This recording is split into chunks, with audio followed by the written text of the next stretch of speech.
E aí pessoal, aqui é o Léo do Confissões de um Soro Positivo. Nessa semana eu vou dar sequência para mais ou menos o assunto que a gente já vem tratando e já vem encaminhando na semana passada. Mas antes de começar o vídeo, se você está vendo esse vídeo pelo YouTube, não esquece de dar um like e seguir o canal. E se você está vendo ele pelo Facebook, não esquece de compartilhar o vídeo e curtir a página. Vai falar sobre uma coisa que circulou muito, gerou muita polêmica em 2018. O assunto dessa semana é educação sexual e a escola.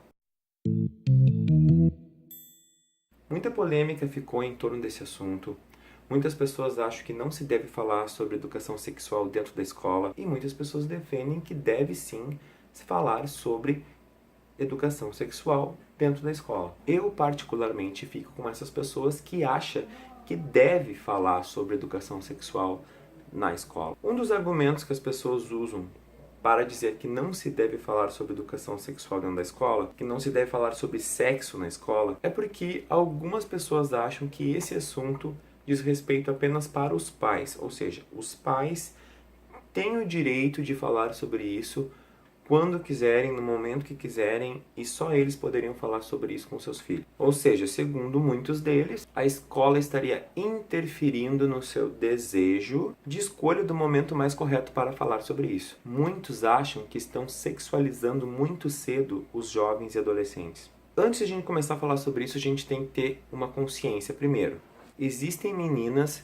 que já começam a ter sua primeira menstruação ainda com 8 e 9 anos. Existem meninos que já começam a ter sua primeira ereção com 8 e 9 anos. Ou seja, já com 8 e 9 anos, entrando na puberdade, esses jovens estão passando por mudanças no seu corpo e eles precisam de respostas. É muito difícil, mas é muito difícil o jovem procurar essa resposta dentro de casa. Porque esse diálogo aberto sobre sexo, sobre mudanças no corpo, não costuma acontecer dentro de casa, porque normalmente os filhos têm mais pudor para falar sobre isso com os seus pais. Então isso é uma coisa que a gente já tem que começar pensando. Será que eu tenho competência para chegar até meu filho e será que ele quer que isso aconteça? Será que a gente tem esse debate aberto para chegar nesse assunto? Outro ponto é que quando a gente estuda biologia, a gente trabalha a reprodução humana. Não tem como não falar sobre vida sexual, sobre amadurecimento sexual, porque isso faz parte da reprodução humana. Logo,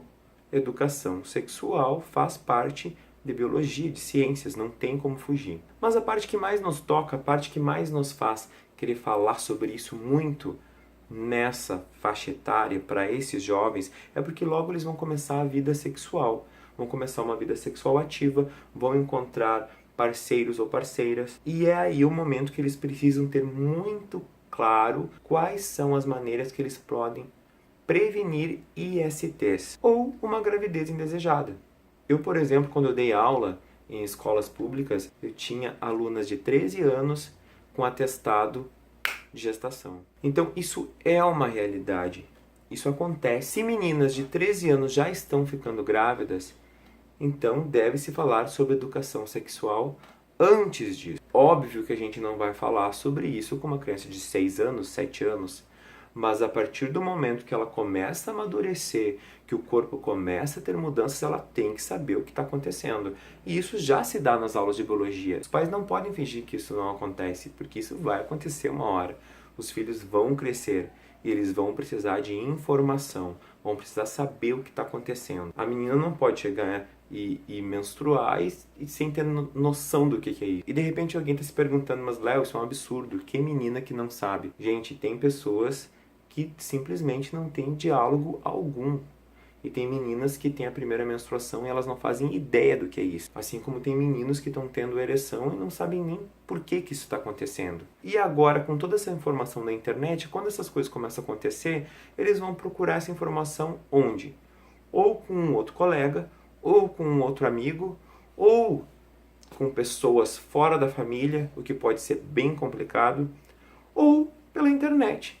Que aí, assim como pode ter informação boa, pode ter uma mescla, pode ter uma mistura de coisas boas e coisas ruins. Notícias falsas. E juntando tudo isso, todas essas maneiras não oficiais, todas essas maneiras sem um respaldo correto, pode ter algumas consequências bem desagradáveis para esse jovem assim que ele começar à idade sexual. Por isso que a gente sempre fala que o principal inimigo do HIV é o conservadorismo. Aí a pessoa chega e me diz, lá vem o Léo querer falar sobre política, sobre conservadorismo, o que tem que ver? Acontece que não tem como falar sobre relações sexuais com pudor. É óbvio que eu não vou fazer isso de uma maneira vulgar, é óbvio que eu não vou fazer isso de uma maneira que traumatize esses jovens, mas ele tem que ter uma linguagem acessível.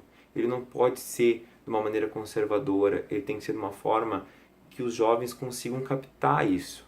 Por isso que também é papel da escola, onde esses jovens passam a maior parte do tempo, debater esses assuntos sobre educação sexual, sobre prevenção de STs, sobre prevenção de uma gravidez indesejada. Porque, gente, convenhamos, se você que está vendo o vídeo chegar agora e perguntar para o seu pai o que é prevenção combinada, o que é PrEP, o que é PEP, qual a diferença de AIDS e HIV, me respondam com sinceridade. Vocês acham que os seus pais vão saber responder? Eles só vão saber responder se eles forem pessoas que trabalham com isso diretamente.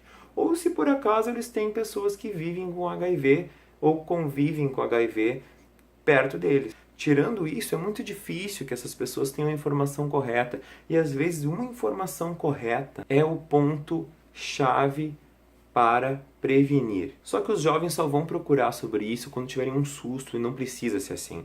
Eles podem ter acesso a todas essas informações na escola.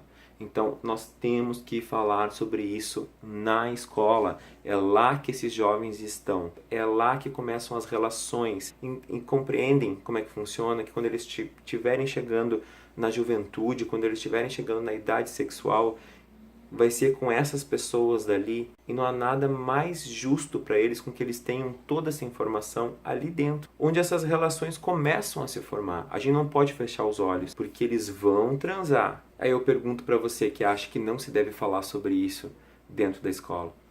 Você tem essa informação? Você acha que tem tudo que precisa para falar sobre prevenção de IST? Você sabe tudo que é necessário para passar ou só vai mandar ele usar uma camisinha? Bora refletir um pouquinho, deixar um pouquinho os tabus de lado, deixar o conservadorismo, porque ele não combina com prevenção de HIV, de outras ISTs. Seus filhos merecem informação e não há nada mais justo que ela seja dentro da escola. Espero que tenham gostado, espero ter ajudado nesse tema. Não esqueçam de compartilhar nas redes sociais. Um beijo no coração de vocês. Até a próxima!